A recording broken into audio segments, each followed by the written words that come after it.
Hello dear students, online class के इस test series discussion में मैं अभिषेक सर आप सभी का हार्दिक अभिनंदन करता हूं। अभी हम लोग जो है बेटा स्टार्ट करेंगे, जो है हिस्ट्री के डिस्कशन की बात करेंगे और पहले क्वेश्चन पे चलेंगे अभी जो है।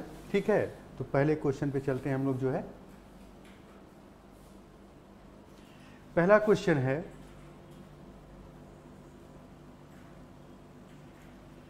क्वेश्चन है कि निम्नलिखित में से क्रांतिकारी अलीपुर षड्यंत्र के मामले से जुड़े थे। निम्नलिखित में कौन से क्रांतिकारी जो है अलीपुर षड्यंत्र से जुड़े हुए थे? तो अलीपुर षड्यंत्र की बात अगर करें बेटा हम लोग तो 1908 की एक घटना है ये, और ये घटना जो है मुजफ्फरपुर पड़ता है, बिहार से जुड़ा हुआ है।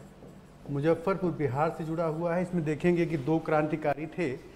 इन्होंने क्या किया कि मुजफ्फरपुर में एक इक्का गाड़ी कहिए या घोड़ा गाड़ी जा रही थी। उन्होंने सोचा कि उसमें एक जज बैठा हुआ है, तो उसको मारने का प्लान किया था। इन लोगों ने क्या किया, उस पर अटैक कर दिया, बम फेंक दिया, जिसमें जो है 2 अंग्रेज महिलाएं थी, जज नहीं था उसमें, और दोनों अंग्रेज महिलाएं जो उसमें मारी जाती हैं। तो ये पूछ रहा है कि ये कौन से 2 क्रांतिकारी थे इसमें जो है।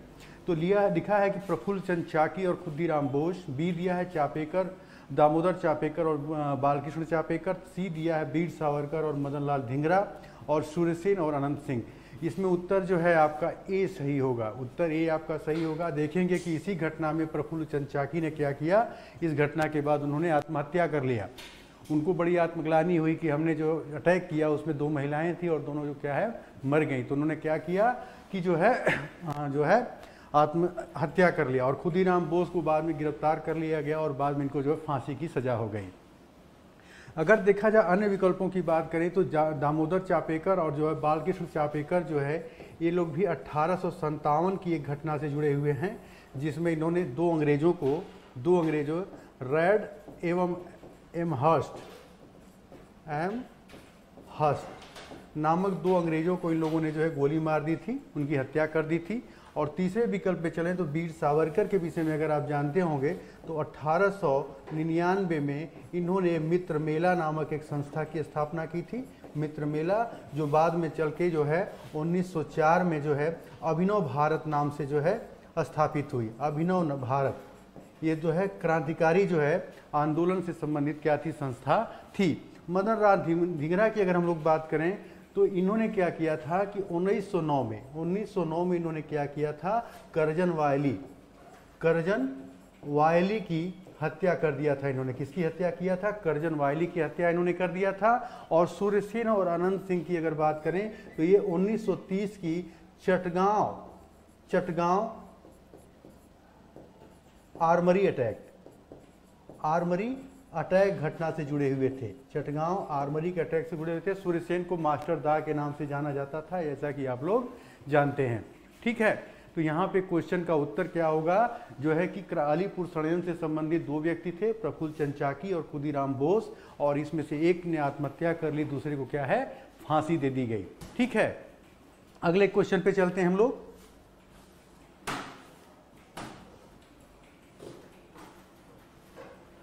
अगला प्रश्न है पावना विद्रोह से संबंधित है। पावना विद्रोह जो है, एक चीज हमेशा दिमाग में रख लीजिएगा आप जो है कि 1870 का जो 1870 और जो 80 का दशक था, बंगाल में जो है बहुत ज़्यादा किसान आंदोलनों का दौर था। इस दौरान देखिएगा जमींदारों से असंतुष्ट होकर किसानों ने कई आंदोलन किए, आप लोगों ने देखा होगा, पढ़ा होगा। ठीक है, तो लिखा है कि पावना विद्रोह जो है 1873 में जो है यूसुफ शाही एक जगह थी, यूसुफ शाही परगना था, ये जो है पश्चिम बंगाल में था, पश्चिम बंगाल। ठीक है, पश्चिम बंगाल में जो है था। यहाँ पे जो है असंतुष्ट जो है किसानों ने, रैयतों ने क्या किया कि जमींदारों के विरुद्ध जो है आंदोलन छेड़ दिया, जिसको पावना विद्रोह के नाम से जाना जाता है। तो पहला विकल्प लिखा है कि यह पंजाब के जमींदारों के खिलाफ शुरू किया गया था।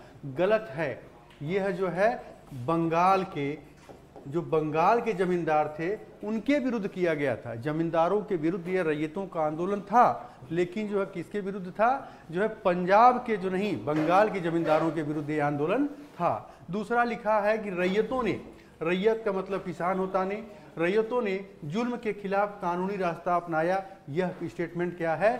सही है। अगला लिखा है कि इसे सुरेंद्र नाथ बनर्जी और आर.सी. दत्त ने समर्थन दिया। यह भी सही है। इसमें देखिएगा जो है और कौन भी लोग थे, सुरेंद्र नाथ बनर्जी तो थे ही, आर.सी. दत्त थे, बंकिम चंद्र चटर्जी भी इस आंदोलन से जुड़े हुए थे। बंकिम चंद्र चटर्जी का नाम आप लोग सुना होगा। इसके बाद आनंद मोहन बोस भी थे इसमें जुड़े हुए। आनंद मोहन बोस भी इस आंदोलन से जुड़े हुए थे। ये जो आंदोलन हुआ था इससे आनंद मोहन बोस भी जुड़े हुए थे। और साथ ही देखिएगा द्वारकानाथ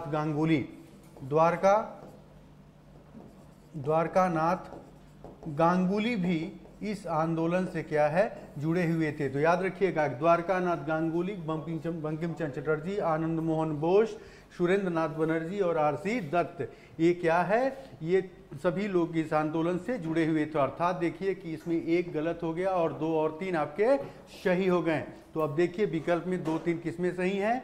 तो ये जो है डी वाला इसका जो एग्जिट उत्तर होगा, एग्जिट उत्तर जो होगा इसका जो है डी होगा। अगले प्रश्न पे हम लोग चलते हैं।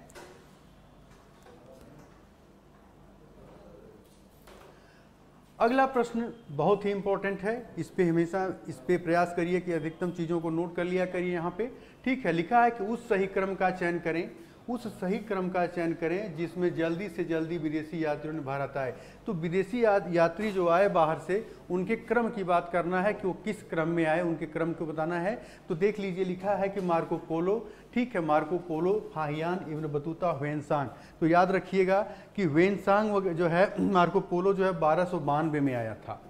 1292 में आया था। ये जो है 1292 में भारत आया था। ठीक है। और जो कि फाहियान आपका जो है, आइए देख लेते हैं सबको एक बार देख लेते हैं कौन कब आया था। तो अगर फाहियान की बात हम करें, तो फाहियान देखिएगा 399 क्या है बीसी में आया था, 399 में एडी में आया था। और जो है कब गया? 414 एडी में, यहाँ से ईस्वी में यहाँ से क्या है गया। मतलब लगभग 15 वर्षों तक यह क्या है भारत में रहा। कब आया था? जो 399 में एडी में आया था और 414 एडी तक रहा। और किसके दरबार में आया था? याद रखिएगा चीन से आया था, चंद्रगुप्त विक्रमादित्य के दरबार में आया था। चंद्रगुप्त विक्रमादित्य के दरबार में आया था। और इसकी एक महत्वपूर्ण पुस्तक है, कई बार एग्जाम में पूछा जा चुका है कि फाहियान की पुस्तक का क्या नाम था। तो फाहियान की पुस्तक का नाम फो क्यूकी था। क्या नाम था? फो क्यूकी। इसको आप लोग नोट कर लीजिएगा, ये बहुत ही इंपॉर्टेंट है। पुस्तक जो है फाहियान की पुस्तक का नाम क्या था? फो क्यूकी था। और ये चंद्रगुप्त विक्रमादित्य के समय में आया था। और 399 से लेकर 414 जो है एडी तक यहाँ पे रहा। तो लगभग मान के चलिए कि 15 वर्षों तक यहाँ पे रहा। ठीक है। दूसरे पे अगर हम देखें तो ह्वेनसांग को देखते हैं। ह्वेनसांग की बात अगर हम करें तो ये जो आया था 629 जो है ईस्वी में आया था। और 645 तक जो है क्या किया? 645 तक ये क्या किया कि जो है हर्षवर्धन के दरबार में था। 629 से 645 लगभग 16 वर्षों तक वह क्या किया? भारत में रहा। ये अभी एक चीनी यात्री था, लगभग 16 वर्षों तक रहा और हर्षवर्धन के दरबार में रहा। ठीक है, हर्षवर्धन के दरबार में लिखा। इसकी भी एक महत्वपूर्ण पुस्तक है जिसको लेके कई बार क्वेश्चन बना हुआ है। इसकी पुस्तक का नाम था जो है CUकी। इस पुस्तक को लेके भी क्वेश्चन बना हुआ है। तो फो क्यूकी अगर पूछता है तो फाहियान की पुस्तक है, CUकी अगर पूछता है तो ह्वेनसांग की पुस्तक है। इस चीज़ को हमेशा आप लोग जो है इस अंतर को, इस डिफरेंस को अपने आप में रखिएगा। एक चीज़ और क्वेश्चन बना हुआ है, कई बार जो है पूछा हुआ है कि CUकी में भारत को किस नाम से जो है वो प्रस्तुत करता है ह्वेनसांग। तो CUकी में जो है इंतु नाम से करता है। क्या कहता है? इंडिया को जो है इंतु कहता है, इंतु। ये हमेशा इस चीज़ को आप जो है याद रखिएगा। ठीक है। इसके बाद हम लोग देखते हैं कौन सा यात्री है जो है मार्को पोलो की अगर बात हम करें तो मार्को पोलो जो है आपका देखिएगा 1292 में आता है। 1292 92 में आता है और इटली का निवासी था ये।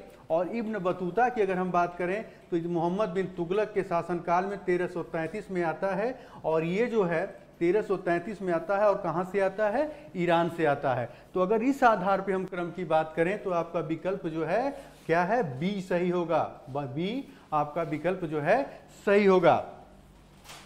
एक एक चीज आप लोग नोट करने का प्रयास करें, ठीक है, एग्जाम की पॉइंट ऑफ व्यू से सब इंपॉर्टेंट है। अगले प्रश्न पे हम लोग चलते हैं, अपने अगले प्रश्न पे चलते हैं हम लोग।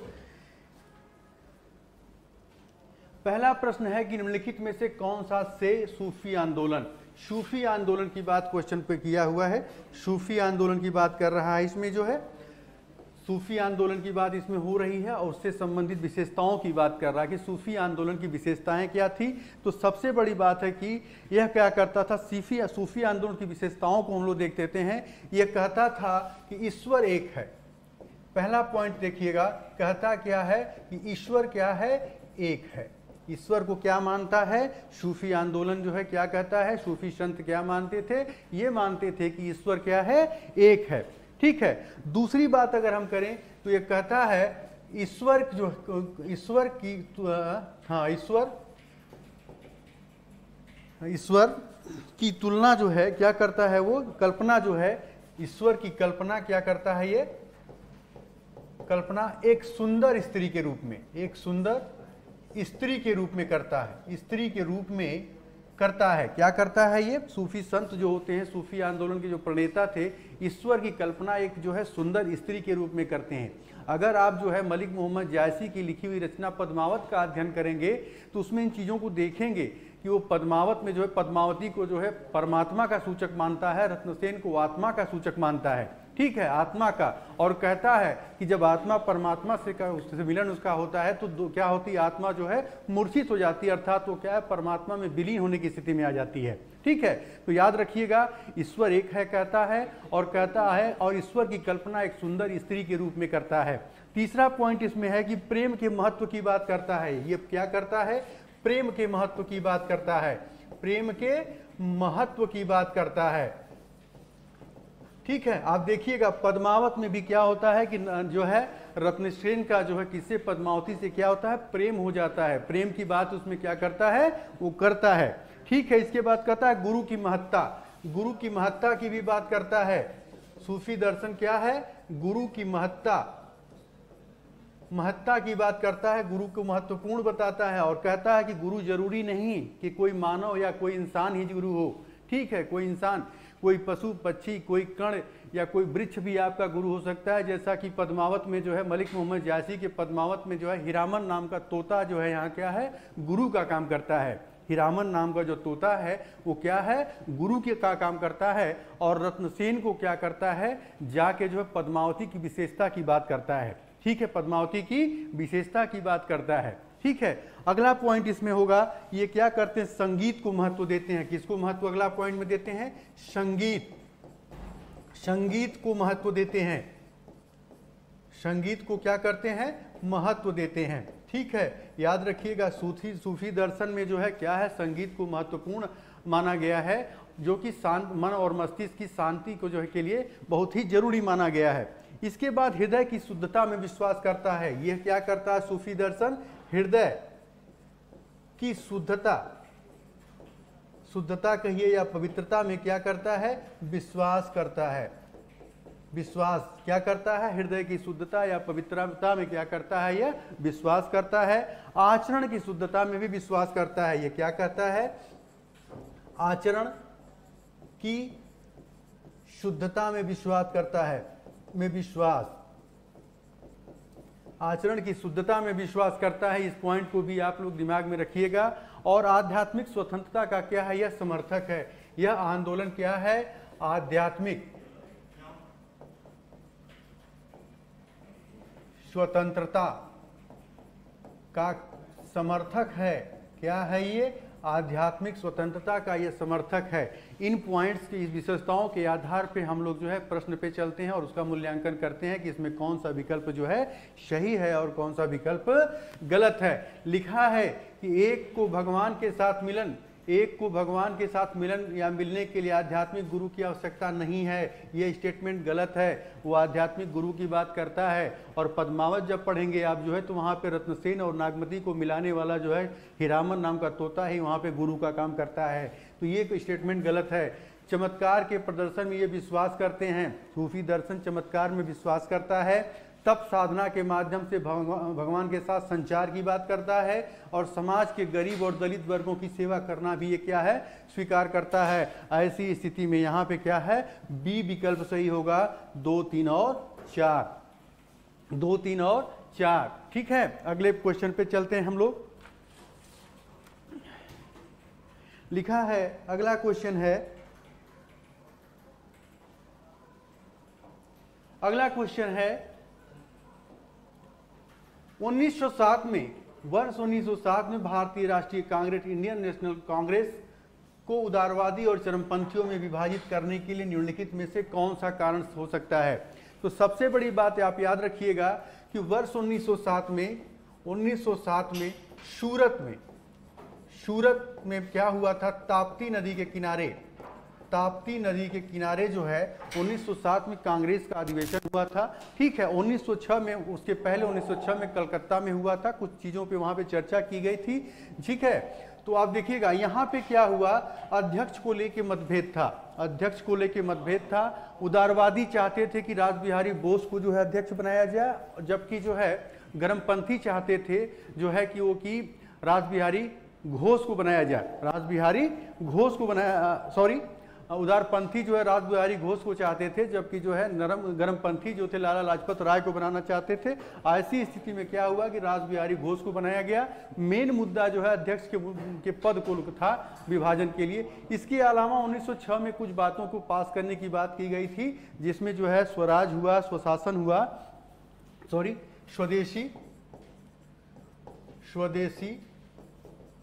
स्वशासन, बहिष्कार और राष्ट्रीय शिक्षा। इसको लेके जो है बात हुई थी कि नहीं, इस पे चर्चा की जाएगी और इसको लागू करने की बात की गई थी। लेकिन बाद में 1907 में कुछ चीज़ों को लेके ये लोग जो है नरमपंथी हटने लगे थे। तो ये पॉइंट भी इसमें क्या था, इसमें डिवीजन का एक कारण बना। आप देखते हैं विकल्प में क्या दिया हुआ है। लिखा है कि 1907 में स्वदेशी के क्षेत्रीय स्तर पर अहमियत और आंदोलन का बहिष्कार। ये आपका पॉइंट जो है इसमें सही है। लिखा है कि स्वदेशी आंदोलन के दौरान औपनिवेशिक सरकार के साथ सहयोग या सहयोग के हर रूप से बहिष्कार पर असहमति, ये भी सही है। लिखा है दोनों पक्षों के नेताओं का मानना था कि विभाजन उन्हें एक शक्तिशाली आंदोलन के, ये सही नहीं है। अर्थात इसमें जो है 1 और 2 सही है, अर्थात आपका विकल्प इसमें ए सही होगा। ठीक है, ए क्या होगा, सही होगा। अगले प्रश्न पे चलते हैं।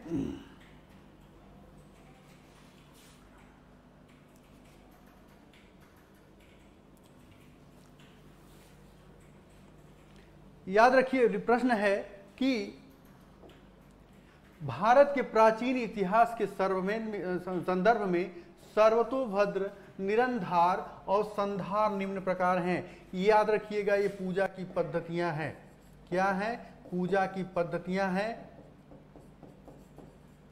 इस पद्धति में वेदिका पूजा पर विशेष ध्यान दिया जाता है। इसके आधार पे हम विकल्प देखें तो क्या है, विकल्प में देखते हैं कौन सा सही विकल्प है। तो पहली बात लिखा है कि प्राचीन कठपुतली कला, ये गलत है। लघु चित्रकला, ये भी गलत है। लोक नृत्य, ये भी गलत है। आरंभिक मंदिरों की साइन या वेदिका, यह क्या है, डी विकल्प सही होगा। इसमें क्या होगा, डी विकल्प आपका जो है सही होगा। अगले प्रश्न पे चलते हैं। सामान्य प्रश्न है एकदम, उसमें बहुत ज्यादा चर्चा की जरूरत इसमें नहीं है, सामान्य प्रश्न है। अगला प्रश्न लिखा है कि मॉन्टेग्यू के 1917 के बयान के बारे में निम्नलिखित कथनों पर विचार करें। लिखा है कि भारतीयों के लिए स्वशासन की प्राप्ति एक सरकारी नीति बन गई। यह भारतीय राष्ट्रीय कांग्रेस और राष्ट्रवादी नेताओं को पूरे मन से समर्थित था। ठीक है, तो इसमें देखिएगा कि कि एक नंबर का जो पॉइंट है ये तो सही है, एक स्टेटमेंट कथन सही है जबकि दूसरा सही नहीं है। ऐसी स्थिति में विकल्प ए सही होगा। ये आम क्वेश्चन है, बहुत भारी क्वेश्चन नहीं है, इस पर बहुत चर्चा की जरूरत नहीं है। अगले प्रश्न पे चलते हैं हम लोग।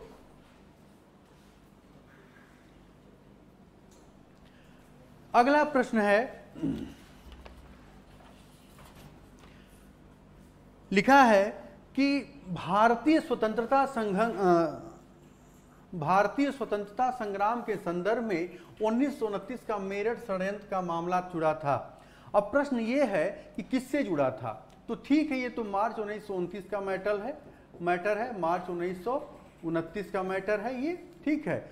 तो लिखा है कि केंद्रीय असेंबली में बम फेंकना। केंद्रीय असेंबली में बम फेंकने का वाला काम जो हुआ था 1929 में हुआ था और भगत सिंह प्लस सुखदेव के द्वारा किया गया था। भगत सिंह और सुखदेव के द्वारा किया गया था, ठीक है। इसमें ट्रेड डिस्प्यूट बिल वगैरह को लेके मैटर था और इसमें जो है केवल धमकाने के लिए, डराने के लिए या न कि मारने के लिए उन्होंने क्या किया, जो है केंद्रीय असेंबली में एक सामान्य सा बम फेंका था। ये घटना 1929 की है जिसमें भगत सिंह और सुखदेव क्या थे, जुड़े हुए थे।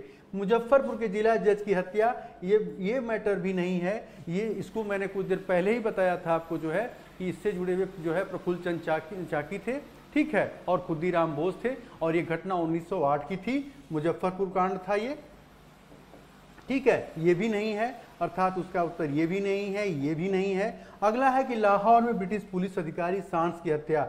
ये भी क्वेश्चन क्या है, गलत है। ये घटना विकल्प गलत है। 1928 में जो है भगत सिंह ने इस कांड को जो है वो किया था और सांस वही था जिसने जो है लाला लाजपत राय के ऊपर लाठीचार्ज किया था। उसी की हत्या भगत सिंह ने अन्य लोगों के साथ मिलकर की थी, अर्थात ये विकल्प भी गलत है। अब विकल्प बनता क्या है, ये है आपका डी, कम्युनिस्ट और वामपंथी नेताओं से संबंधित है। यहाँ पे क्या किया गया था, मेरठ में जो है 31 श्रमिक नेताओं को पकड़ के जो है उनके ऊपर जो है मुकदमा चलाया गया था और ये जुड़े हुए थे जो है साम्यवादी दल, कम्युनिस्ट पार्टी एवं वामपंथी नेताओं थी, ठीक है।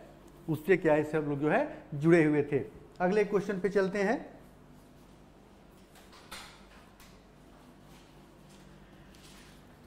प्रश्न है कि प्राचीन भारतीय इतिहास के संबंध में अवदान साहित्य, ठीक है।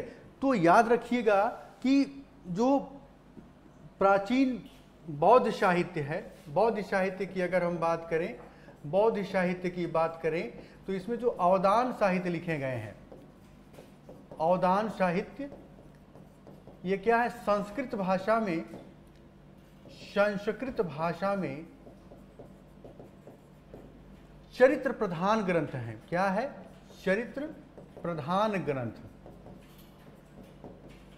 चरित्र प्रधान ग्रंथ है। इसमें किसी चरित्र विशेष को के विषय में जो है कहा, किसी चरित्र को लेके, किसी महान व्यक्ति को लेके उसके गुणगान जो है, उसकी गरिमा की बात इसमें की गई है, ठीक है। तो याद रखिएगा, न यह जैन साहित्य से संबंधित है, न वैदिक साहित्य से संबंधित है, न संगम साहित्य से संबंधित है, ये बौद्ध साहित्य से संबंधित है। और जो है आप विशेष तौर पे 3 अवदान साहित्य पाते हैं। एक है अवदान शतक, अवदान शतक, दूसरा है अशोकावदान और तीसरा है दिव्यावदान, दिव्यावदान, ठीक है। तो अवदान शतक है, अशोकावदान और दिव्यावदान, ये तीनों क्या है, संस्कृत भाषा में लिखे हुए बौद्ध धर्म से संबंधित क्या है, अवदान साहित्य हैं। ऐसी स्थिति में विकल्प आपका सी सही होगा। क्वेश्चन है आपका, अगला क्वेश्चन है,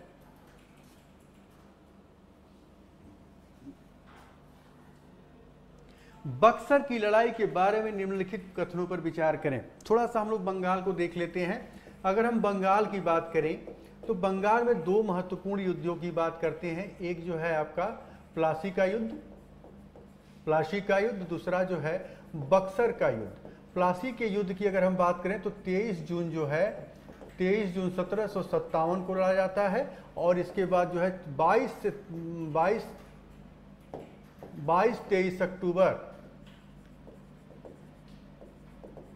1764 को क्या होता है कि बक्सर का युद्ध होता है, ठीक है, इस युद्ध के बाद दो संधियां होती हैं, एक 12 अगस्त 1765 को होती है और दूसरी जो है 16 अगस्त 1765 को होती है। और ये दोनों संधियां क्या है, इलाहाबाद की प्रथम और द्वितीय संधि होती हैं। उसके बाद देखिएगा बंगाल, बिहार, उड़ीसा जो है अंग्रेजों के हाथ में आ जाता है। साथ ही साथ अवध का नवाब, मुगल बादशाह और बंगाल तीनों जो होते क्या होते हैं, अंग्रेजों के हाथ में आ जाते हैं। ठीक है, तो हम लोग क्या करते हैं, क्वेश्चन पे चलते हैं और उसके विकल्पों की बात करते हैं, उस पर चर्चा करते हैं। लिखा है यह कंपनी के अधिकारियों द्वारा दुर्व्यवहारों के दुरुपयोग के असंतोष में वृद्धि के कारण लड़ा गया। ये भी ये विकल्प आपका जो है, ये कथन स्टेटमेंट आपका क्या है, सही है।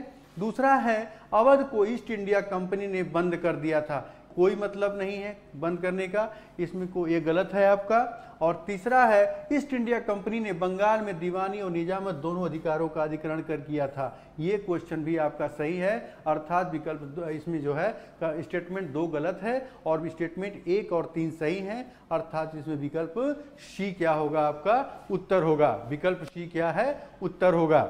अगले प्रश्न पे चलते हैं हम लोग। अगला प्रश्न पे चलते हैं हम लोग। अगला प्रश्न है प्राचीन भारत के संदर्भ में सत्रप या क्षत्रप के पदनामों का उपयोग किया जाता था। तो सबसे बड़ी बात क्या है,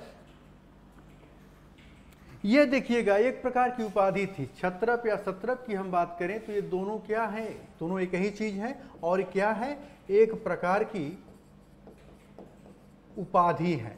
क्या है, एक प्रकार की उपाधि है। कैसी उपाधि है, कैसी उपाधि है, जो कि राज्यों के मुखिया के लिए प्रयुक्त की जाती थी। क्या की जाती थी, जो कि राज्यों के मुखिया के लिए प्रयोग की जाती थी।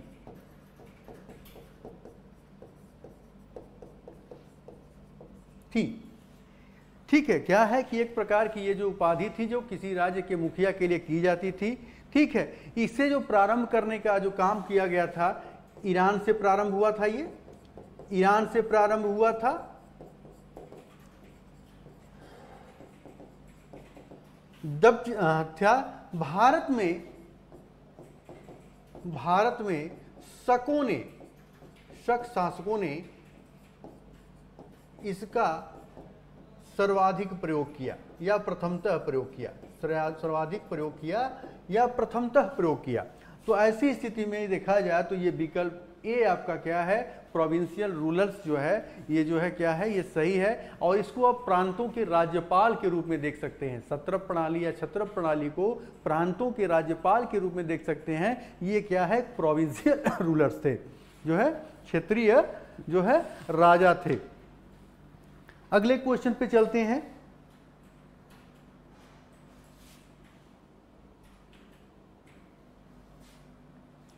अगला प्रश्न है कि आल्हा, पुवाड़ा और खोंगजोम पर्व विभिन्न राज्यों के लोक संगीत हैं, उनमें से सामान्य बात क्या थी। सामान्य सी बात क्या थी, तो सबसे पहले हम तीनों की बात करें तो जो है ये जो अगर देखा जाए आल्हा की बात हम अगर करें तो आल्हा का प्रयोग, आल्हा जो गीत गाई जाती है एक क्या है कि लोक गाथा है। लोक गाथा है जिसमें दो भाइयों आल्हा और उदल के विषय में गाया जाता है। आल्हा और उदल के विषय में विशेष तौर से देखिएगा यूपी के बुंदेलखंड वाले क्षेत्र में जो है, बुंदेलखंड वाले क्षेत्र में गीत जो है गाया जाता है। बुंदेलखंड वाले क्षेत्र में गीत गाया जाता है। अगर पुवाड़ा की बात किया जाए तो यह महाराष्ट्र से संबंधित है, महाराष्ट्र से संबंधित है और इसमें शिवाजी महाराज का गुणगान किया जाता है। अगर खोंग की बात हम लोग किया जाए तो ये मणिपुर से संबंधित है और 1891 के आसपास से इसका जो है वो किया जाता है और ये वहां के बहादुर सैनिकों को समर्पित है। किसको है, बहादुर जो सैनिक थे वहाँ के मणिपुर के, उनको समर्पित है।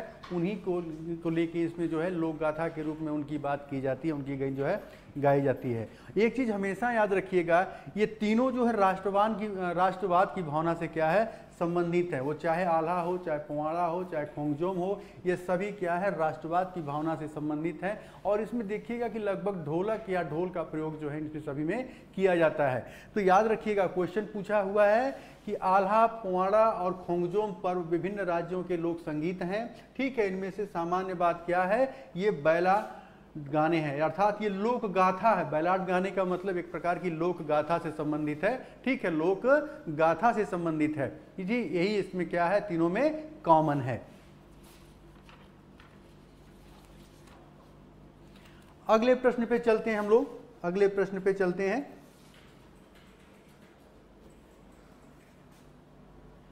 बूंदी स्कूल ऑफ पेंटिंग, चित्रकला की एक कला है बूंदी, जो कि राजस्थान से संबंधित है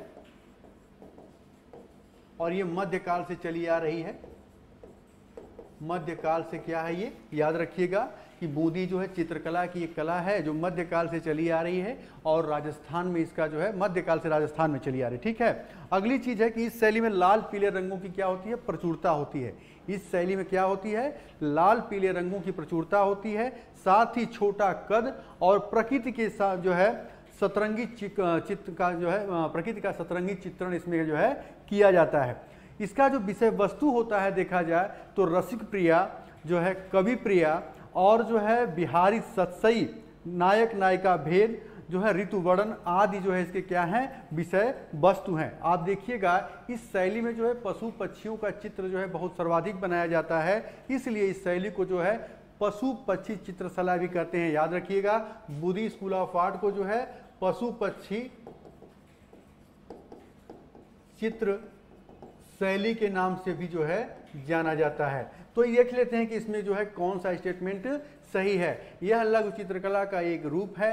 यह केवल धर्मनिरपेक्ष विषयों को चित्रों के विषयों के रूप में उपयोगी किया जाता है। तो ये भी क्वेश्चन क्या है, गलत है, क्योंकि धार्मिक और धर्मेतर दोनों विषयों को इसमें क्या है कि शामिल किया जाता है। ठीक है, अर्थात इसमें केवल एक सही है, अर्थात विकल्प ए सही है।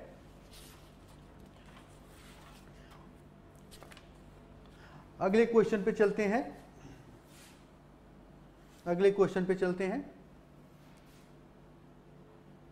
अगला क्वेश्चन बहुत ही सामान्य क्वेश्चन है। निम्नलिखित में से कौन सी भारतीय या इस्लामिक वास्तुकला की विशेषताएं हैं? तो अरबी विधि, चार वाट शैली, सजावट के साधन के रूप में सुलेख का उपयोग, उपयुक्त सभी जो तीनों जो होती है क्या है, भारतीय इस्लामिक शैली से संबंधित क्या है, जुड़ी हुई है। अर्थात यहाँ पे विकल्प डी जो है आपका सही है। ये सामान्य क्वेश्चन है, आप लोगों को इसको जो है थोड़ा सा डिस्क्रिप्टिव तरीके से फिर पढ़ना चाहिए घर पे। ठीक है, ये सामान्य क्वेश्चन है, इसको आप जो है चलिए आगे अगले क्वेश्चन पे चलते हैं। अगला क्वेश्चन है, व्यक्तिगत सत्याग्रह के संदर्भ में निम्नलिखित कथनों पर विचार करें। तो व्यक्तिगत सत्याग्रह के संदर्भ की अगर बात हम करें तो सबसे पहले हम लोग चलते हैं ये शुरू कब हुआ था। अगर देखा जाए तो व्यक्तिगत सत्याग्रह की बात करें तो ये 17 अक्टूबर 1940 को जो है महात्मा गांधी के द्वारा क्या है, महात्मा गांधी के द्वारा अगस्त प्रस्ताव के विरुद्ध, वर्ष 1939 के अगस्त प्रस्ताव के विरुद्ध इसको स्टार्ट किया जाता है। ठीक है, और उसमें देखिएगा 3 सत्याग्रहियों की बात होती है, प्रथम सत्याग्रही, द्वितीय सत्याग्रही और तृतीय सत्याग्रही। ठीक है, तो प्रथम सत्याग्रही इसके कौन बने थे, विनोबा भावे। विनोबा भावे इसके क्या थे, प्रथम सत्याग्रही थे। अगर द्वितीय की बात किया था तो पंडित नेहरू जो है क्या थे, द्वितीय सत्याग्रही थे। और तृतीय सत्याग्रही किसको बनाया गया था, ब्रह्मदत्त नामक एक व्यक्ति थे, उनको तृतीय बनाया गया। तो प्रथम द्वितीय सत्याग्रही की बात है। तो ठीक है, 17 अक्टूबर 1940 को स्टार्ट किया गया था, किसके द्वारा किया गया था, महात्मा गांधी के द्वारा। और प्रथम सत्याग्रही कौन था इसमें? प्रथम सत्याग्रही आपके विनोबा भावे थे, दूसरे जो है आपके पंडित नेहरू थे, और तीसरे कौन था? आपका जो है ब्रह्मदत्त थे। अब चलते हैं स्टेटमेंट की बात हम करते हैं कि इसे क्रिप्स के प्रस्तावों के खिलाफ लॉन्च किया गया था। स्टेटमेंट गलत है। आप देखिएगा ये घटना कब हो रही है? 1940 में हो रही है, जबकि क्रिप्स मिशन मार्च 1942 में भारत आया था। ये तो वैसे ही गलत हो गया, मार्च 1942 की बात कर रहा है, जबकि मैटर क्या है? 1940 का मैटर है। दूसरा स्टेटमेंट दिया हुआ है कि कांग्रेस का अधिवेशन में व्यक्तिगत सत्याग्रह करने का फैसला रामगढ़ में लिया गया। तो रामगढ़ जो है 1940 में अधिवेशन हुआ था, और इसकी अध्यक्षता कौन किया था? अबुल कलाम आजाद ने किया था। ठीक है, तो ये स्टेटमेंट क्या है? सही है। और ऊपर वाला एक जो स्टेटमेंट एक है वो क्या है? गलत है। याद रखिएगा कि अबुल कलाम आजाद कांग्रेस के अध्यक्ष बनने वाले सबसे युवा थे। ठीक है, सबसे युवा व्यक्ति थे। इसमें विकल्प आपका 2 सही होगा।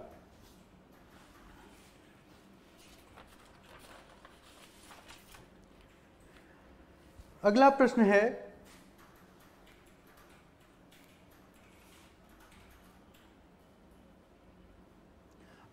है, कांग्रेस के हरिपुर सत्र के बारे में निम्नलिखित कथनों पर विचार कीजिएगा।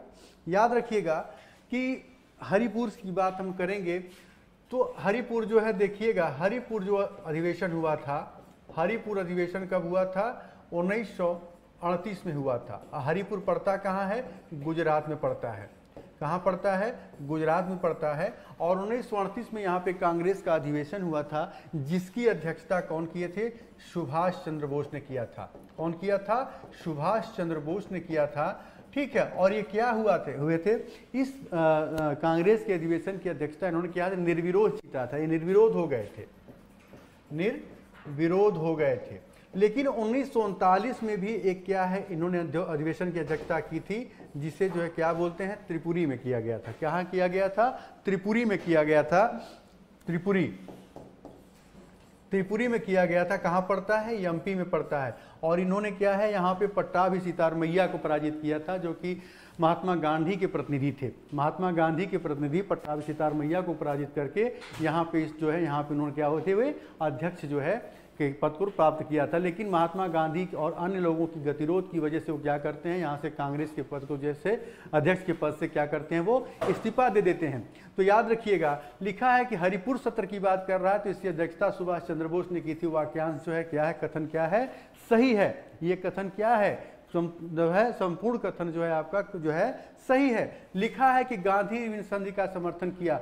चूंकि ये स्टेटमेंट देखा जाए तो गलत है, क्योंकि गांधी इरविन समझौते की अगर हम बात करें तो 5 मार्च 1931 को गांधी और इरविन के मध्य जो है समझौता हुआ था। और ये घटना 1938-39 की है। कब की है? 1938 की घटना है। ठीक है, तो ऐसी स्थिति में देखा जाए कि जो है गांधी और इसके मध्य जो है बहुत ही ज़्यादा अंतर है। ठीक है, इसमें एक स्टेटमेंट दिया हुआ है कि राष्ट्रीय योजना समिति की स्थापना पंडित जवाहरलाल नेहरू के अधीन की गई थी। ये स्टेटमेंट सही है।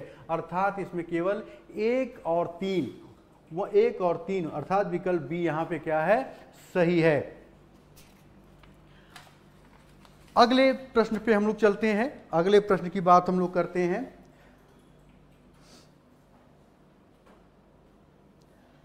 अगला प्रश्न ये है कि दर्शन के चारवाक स्कूल की बारे में निम्नलिखित कथनों में से, तो याद रखिएगा दर्शन की अगर हम बात करें तो दर्शन जो होता है दो रूपों में देख सकते हैं। एक तो होता है आस्तिक दर्शन, और दूसरा होता है नास्तिक दर्शन। अगर नास्तिक की बात करें तो इसमें चारवाक दर्शन, बौद्ध दर्शन एवं जैन दर्शन की बात करते हैं। चारवाक दर्शन, बौद्ध दर्शन और जैन दर्शन जो होते हैं, ये क्या है, एक प्रकार के नास्तिक दर्शन है। सांख्य दर्शन की अगर हम बात करें,